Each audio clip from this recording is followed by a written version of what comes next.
Hey guys, so this may be something that I do every year around this time, but I wanted to use this video to talk about some dividend stocks I'm actually thankful for. Whether they made me a lot of money or they've helped build me into the investor that I am today, these stocks are important to me in some way. But of course, before we get started, let me know in the comments below what dividend stocks are the most important for you that you have in your portfolio, or even some that you're thankful for not having anymore. The first dividend stock that I'm thankful for is one that's actually known more for its overall growth than its passive income and dividends, and that's Nvidia. This is actually a company I knew a decent amount when I first invested into it a few years ago. I knew they designed GPUs or graphics processing units, and I know that my laptop benefits from an Nvidia GPU, which why it allows me to do things like video edit. But what I didn't realize is that the impact that Nvidia will have in a very AI-driven society like it's having right now. Their importance has websites like Morningstar.com refer to them as the most important company in the world, and now they're the biggest company in the stock market, just surpassing Apple, I think like a month ago. I'm thankful for this stock simply because of the belief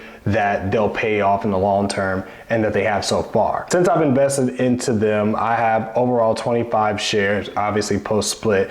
I've made an unrealized profits a little over $3,000. That's over 549% in unrealized gains, which is insane. And it happens to be the most profit I've made in any position that I have in my portfolio. And right now I have no plans to selling that position, especially with my belief that they'll continue to grow within the years to come, especially again, this AI driven society that we have. Second on my list is Verizon Wireless. And this is a dividend stock that I haven't invested into for years. And one reason behind that, probably the biggest reason, is how I've evolved as a dividend investor. When I decided a little while after I started investing about 4.5 years ago that I wanted to focus more on dividend paying stocks, Verizon Wireless was one of the first stocks that I targeted simply because of its high dividend yield. I think it's currently around 6.49%. And at this point, they've been consistently paying that dividend for over 20 years. So that consistency is great, obviously. But over time, I had to remind myself that there can be a correlation between your age and how much you focus on passive income. I'm a fairly young investor. I'm 32 years old, by the way. So for me, knowing that, I feel like I don't necessarily have to focus so much on high yielding passive income based dividend stocks. I want to focus more on still dividend stocks,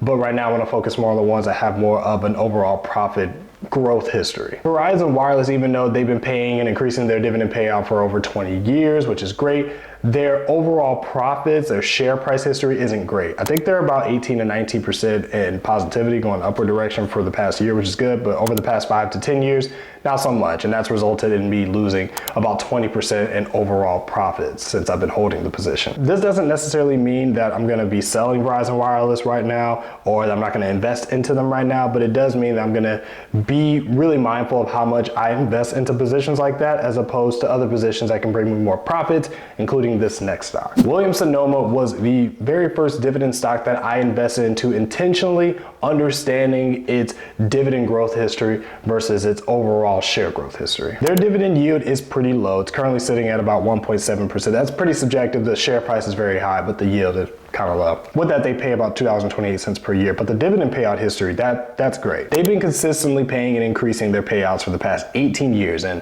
their 5-year dividend CAGR is over 18%. That just basically means that in the past 5 years, their dividend yield has increased by 18% every single year. And that just shows me that they're consistently making enough money every year to increase their cash flow, which they can use to increase the payout that they give to their shareholders. When it comes to their share price, they're almost at a 50% profit for the past year and over 250% profit for the past 5 years and for the past 10 years. So despite the low dividend yield that this stock has in comparison to a stock like Verizon, if you compare their total profits, which is the profits you make from their share price, plus reinvesting the dividends, then you would make way more money investing into a low dividend position like Sonoma. So again, this is a position that more symbolizes my decision to focusing more on making overall stock price profits rather than the passive income. That will grow over time, and as I get older, I may start to focus on that a little bit more. So I haven't invested into Apple in a while, aside from the dividends I get reinvested into it, but this particular stock I'm thankful for 2 reasons. For starters, had I had this mindset that I've been expressing back when I first started investing,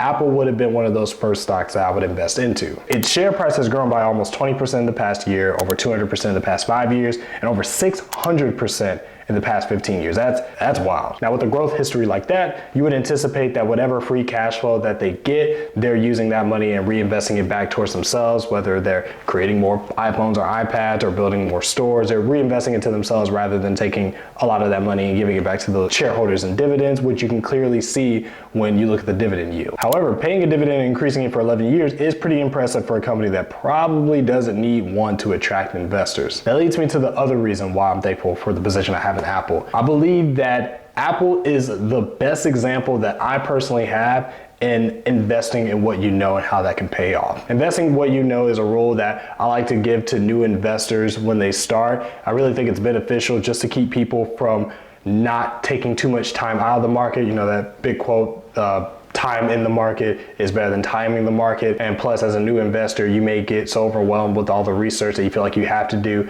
I feel like it's best to just get into a position that you know of, because the likelihood of you getting into a very successful and profitable stock in the stock market is fairly higher when you're investing into a stock that represents a company that's very popular and part of your everyday life, something like Apple. Now at this point, with only 6.5 shares in my portfolio, I've made over 80% unrealized profits, and this is a stock I expect to continue to grow in the long term. Out of all the 36, 38 stocks I have in my portfolio, these 4 are very important to me because I feel like they're continuing to transform me into a better investor, especially from one that I was when I first started about 5 years ago. And I'm definitely not perfect. There are a lot of people that have way more knowledge than I do, and I'm just trying to grow every single day with the ultimate goal of building something that I could use to continue to support my family, and my future family, and their kids, and so on and so forth. Give them a better head start than I once had, something I'm obviously thankful for. That's why I do things like review the portfolio that I currently have, and to make sure that every stock and ETF that's in my portfolio